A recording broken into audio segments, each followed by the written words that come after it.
নমস্কার। অন্নপূর্ণা যোজনা সম্পর্কিত আরেকটি আপডেট নিয়ে হাজির হয়েছে আপনাদের সামনে। পশ্চিমবঙ্গের মাননীয় মুখ্যমন্ত্রী শুভেন্দু অধিকারী মহাশয় ঘোষণা করেছিলেন 17ই আগস্ট থেকে অন্নপূর্ণা যোজনার টাকা ঢুকতে শুরু করবে। আর সে মতো তিনি কথাও রেখেছেন, 17ই আগস্ট থেকে অন্নপূর্ণা যোজনা টাকা রীতিমতো ঢুকতে শুরু করেছে। আসলে বিগত 2 মাসে অন্নপূর্ণা যোজনার টাকা মহিলারা পেয়েছিলেন, কিন্তু আগস্ট মাসে সেই টাকা পেতে একটু দেরি হয়েছিল। তাই মুখ্যমন্ত্রী আগেই বিষয়টি স্পষ্ট করেছিলেন 17ই আগস্ট থেকে টাকা দেওয়া হবে। কিন্তু আজ অন্নপূর্ণা যোজনার টাকা প্রদান করা হলেও অনেক মহিলার অ্যাকাউন্টে টাকা পৌঁছায়নি, এমনটাই অভিযোগ এসেছে। জানিয়ে একটা বিভ্রান্তি তৈরি হয়েছে। যদিও টাকা পাওয়ার ক্ষেত্রে বিভ্রান্তির কোনো জায়গা নেই বলে জানিয়ে দিয়েছেন রাজ্যের স্বাস্থ্য প্রতিমন্ত্রী সুমনা সরকার। তিনি বলেন, যোগ্য মহিলাদের অ্যাকাউন্টে টাকা পাঠানো শুরু হয়েছে, যা চলবে আগামী 20 আগস্ট পর্যন্ত। সোমবার নবান্নে সাংবাদিকদের মুখোমুখি হন সুমনা সরকার।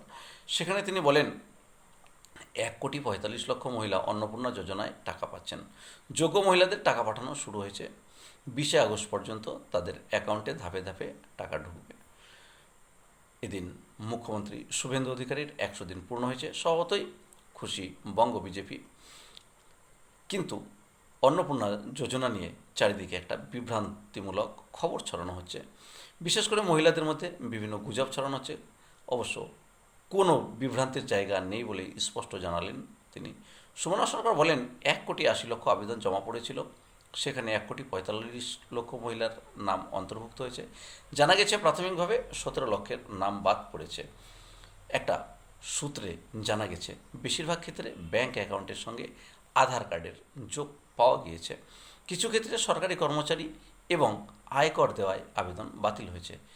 যাই হোক, আগামী দিনে আবার আবেদনের সুযোগ থাকবে, এমনটাও বলা হয়েছে। বর্তমান সরকারের অন্যতম জনপ্রিয় প্রকল্প অন্নপূর্ণা যোজনা।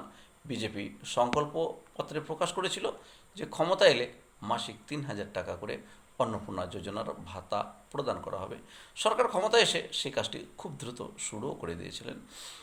তবে এই তালিকায় লক্ষ্মীর ভাণ্ডারের মতো যাতে বেনজলদের আটকানো যায়, তার জন্য বেশ কিছু শর্ত আরোপ করা হয়েছে। রোহিঙ্গা এবং অভারতীয়রা যাতে টাকা না পান, সেদিকে লক্ষ্য রাখছেন পশ্চিমবঙ্গের মুখ্যমন্ত্রী। মুখ্যমন্ত্রী বারবার বলেছেন, যোগ্যরাই এই টাকা পাবে। সরকারি টাকা তিনি 9-6 হতে দেবেন না, সেই হিসাবে মাপকাঠিও বেঁধে দিয়েছেন তিনি। সে মতো যাদের মাসিক উপার্জন 10,000 টাকার বেশি এবং পারিবারিক আয় 12 লক্ষের বেশি এবং কোনো সরকারি প্রকল্পের যারা সুবিধা পান, তারা অন্নপূর্ণা যোজনার টাকা পাবেন না, এমনটাও কিন্তু জানানো হয়েছিল। তবে যারা দিব্যাঙ্গ ভাতা, পিএম কিষাণ যোজনার অধীনে রয়েছেন, তারা এই যোজনার টাকা পাবেন। গ্রামীণ মহিলাদের ক্ষেত্রে 3টির বেশি ঘর থাকলেও অন্নপূর্ণা যোজনার টাকা পাওয়া যাবে। আর জমির পরিমাণ 50 ডেসিমেলের বেশি হলেও মিলবে অন্নপূর্ণা যোজনার টাকা। 25 থেকে 60 বছর বয়সী এই মহিলারা অন্নপূর্ণা যোজনার সুবিধা পাবেন। সব মিলিয়ে দেখা গেছে পশ্চিমবঙ্গ সরকার যে কথা দিয়েছিলেন অন্নপূর্ণা যোজনা সম্পর্কে, সেই বিষয়ের কথা কিন্তু তিনি রেখেছেন। আর যাদের 17ই আগস্ট অন্নপূর্ণা যোজনার টাকা ঢোকেনি, তারা এত তাড়াতাড়ি চিন্তিত হবেন না। আপনাদের হাতে সময় রয়েছে, 20 আগস্ট পর্যন্ত ধাপে ধাপে অন্নপূর্ণা যোজনার টাকা প্রদান করা হবে, যদি আপনি উপযুক্ত প্রাপক হন। যাই হোক, গুরুত্বপূর্ণ আপডেটের জন্য চ্যানেলটি সাবস্ক্রাইব করে সঙ্গে থাকবেন।